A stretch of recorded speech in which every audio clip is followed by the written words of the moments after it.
So again, Dragon continuing to get closer and closer to the recovery vessel, Megan. You see some of those ropes now coming into view as well. If you are just joining us, Crew 9 splashed down off the coast of Tallahassee, Florida at 2:57 p.m. Pacific time with NASA astronauts Nick Hague, Butch Wilmore, Sonny Williams, and Roscosmos cosmonaut Alexander Gorbanov. They're now working through procedures to hoist this spacecraft up onto the recovery vessel Megan. We just saw that hydraulic arm get lowered into the lifting position. That arm will be the mechanism that is utilized to lift Dragon up and out of the water and into the nest located there at the aft end of the recovery vessel. And the recovery vessel being used today is, as we mentioned multiple times, is named Megan, but that's actually after NASA astronaut Megan McArthur, who flew on Crew 2 a couple of years ago.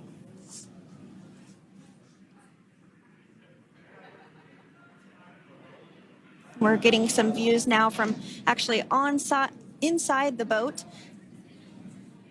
Yeah, you're exactly right.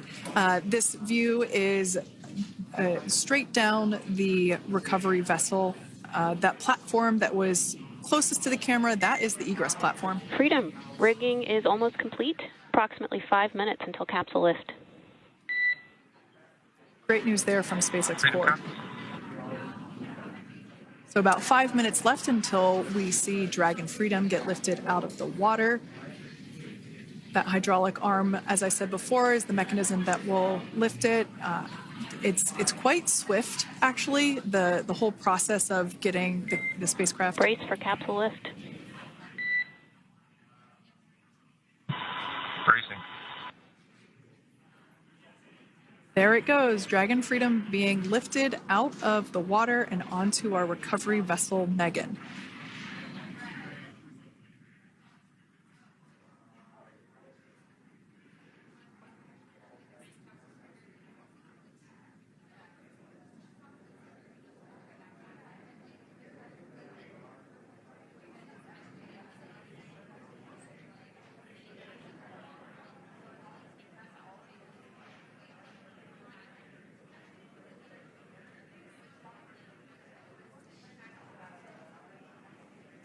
So once securely on...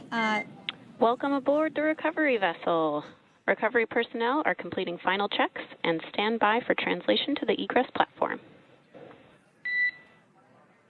Freedom copies.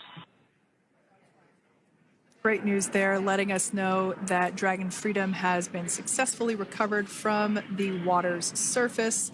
If you've just joined us, we had an on-time splashdown at 5:57 p.m. Eastern Time, and we can now see that the water recovery operations are continuing to progress. The nest where the Dragon spacecraft is located is going to get moved forward. This will happen after one of the recovery crew members does some checks, and we'll also see some hosing. Obviously, the spacecraft